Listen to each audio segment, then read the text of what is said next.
What up, friends? Welcome to the show. Hey, we're in South Florida, sunny South Florida, Vero Beach, spending some time week with some great friends of ours. I happen to be blessed with, for this week, is Miss Karen. Whenever Karen asks me what I want for dessert, it's always the same thing. It's either peach or an apple pie, because Karen makes the most awesome apple pie in the land, and peach pie in the land. So the next two videos are going to be pie crust, and then the video after that will be what to do with those pie crust you made. So don't be afraid of pie crust. Don't be afraid of making your own pie. All right, ladies and gentlemen, Miss Karen. So we're going to do the pie crust recipe today. Karen makes the best pie crust of any living individual I know, and she's going to demonstrate for us. So Karen, what's in it? What's in the pie crust? What are the ingredients? We have flour, we have salt, we have Crisco shortening, and we have water. How much of each? We have 2 2/3 cup flour. Okay.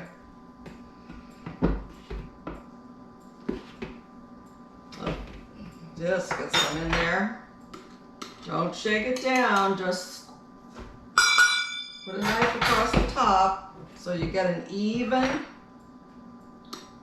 cup. 2 cups and 2/3 cup. 2 2/3 cup flour.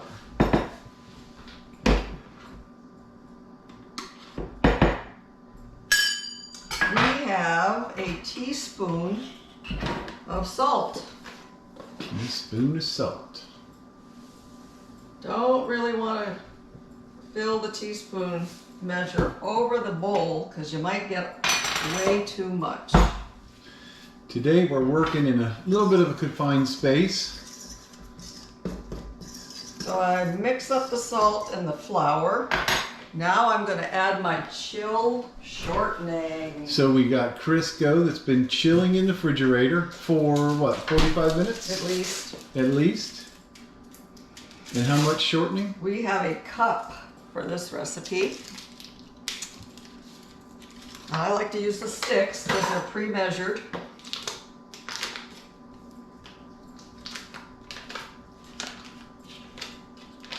Now I want to chunk it up a little bit so it'll be easier to use the pastry blender to incorporate the shortening. So those look to be about 1/4 inch chunks.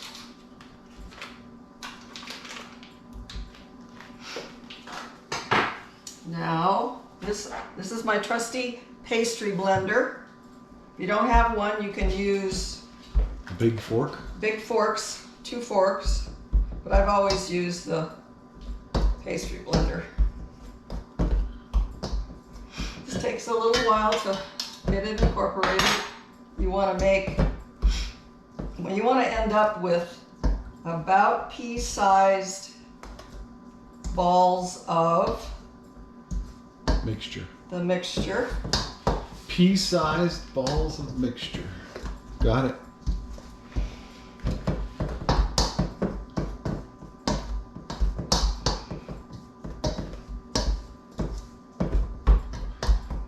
Anytime I've seen someone making a pastry or a crust, it's always imperative that the fat is worked into the flour instead of just melting the fat and pouring it in there. I know whenever I melted and poured to try and make any kind of pastry, I had absolutely no luck at all. So this technique, all right, which I don't know the name of the technique. We'll call it Karen's technique for now. Next, we're going to add 6 tablespoons of water, chilled. 6 tablespoons of chilled water. A little at a time.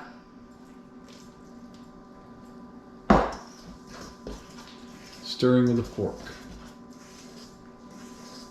This is the time when you don't want to over stir.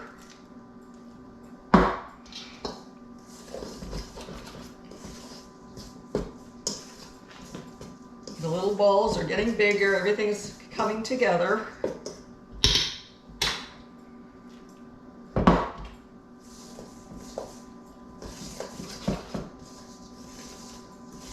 Now I want to be able to press everything together with my hand. Almost like tortillas, huh? Almost like tortillas. And if I can't, if I think it's still too dry, then I want to add drops of water, not a lot of water.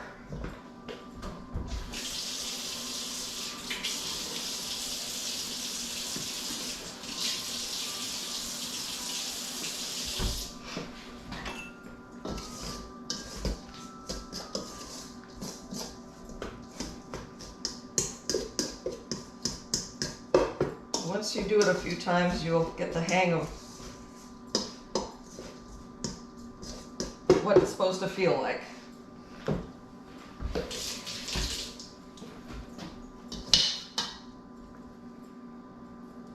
What I said in my tortilla video is you want to get it to a point where if you have it on your hands, you touch the ball to your hands, it will actually remove it like dryly, not wet, you know? Kind of the same principle, I think.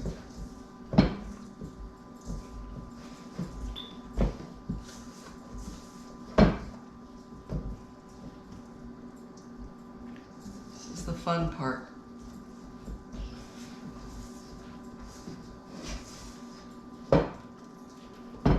Here It's coming together. Any of those little bits that want to jump out. I'm making a 2-crust pie, bottom and top. So this will make both. Make an apple pie, which will be video number 2. Okay, I want 2 halves. My pastry ball. Cut it in half, cut the ball in half.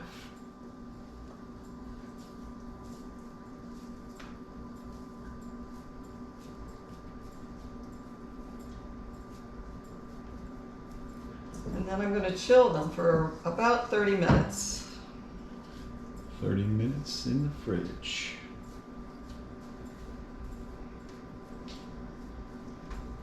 This is what you got. All right. All right, back in the kitchen. Ready to roll pie crust. So 30 to 40 minutes, the pie crust ball's been in the fridge. So lay a piece of... Putting down the wax paper to roll the crust in. Put down plenty of flour so the crust won't stick to the wax paper. Try to make a nice circle to start with. More flour and another sheet of wax paper. And the wax paper makes a pretty good guide of how wide your pie crust needs to be. Try to get all parts of the circle evenly spread out.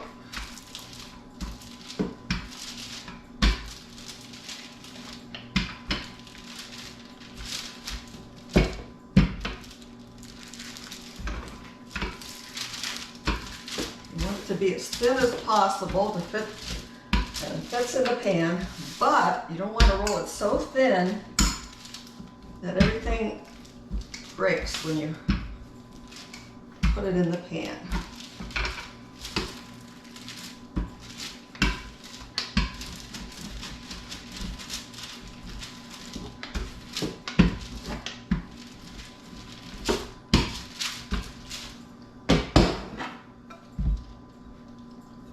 Looks about right. And you're working kind of fast because you don't want this thing to get warm. Put a little flour on there so Just in case it might stick if you we don't want it to flip it. break. watch this quartering move here.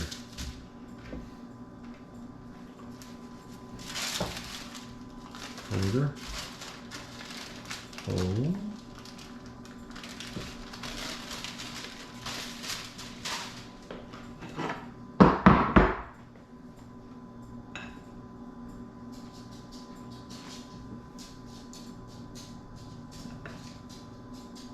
Try to get it in there evenly. Get the corners, the edges unstuck. There's a couple places we'll have to patch.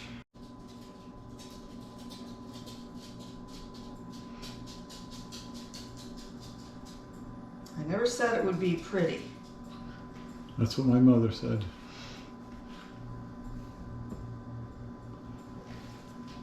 I'm going to trim the edges, the knife.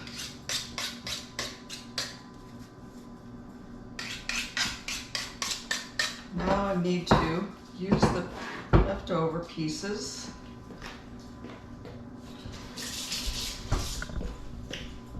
Patch. This is real-time pie crust making here. Anybody tells you they don't have to patch their pie crust, they don't know what the hell they're talking about. They're lying.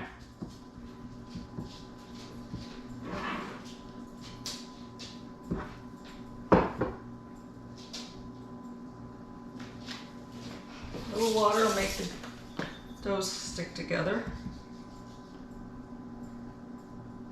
Did you spray anything in the pan? No. It's got enough shortening in it. Okay. It won't stick. Okay. That part's done. There you go. All right, we rolled out our bottom crust. We're pretty much going to do the same thing again for the top crust, but we'll go through it again. Wax paper, and I don't know whether Karen realized this or not, or whether she didn't say it, but she actually wiped the counter down with a wet rag first, and that holds the wax paper very well. Very good. I have an eagle.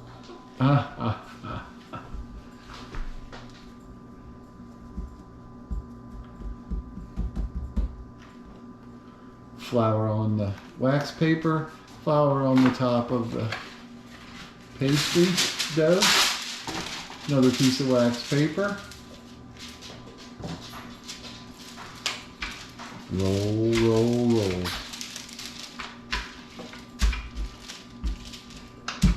I'll get this ready. I'll fold it and I'll put it to the side until the apple pie filling is ready to go.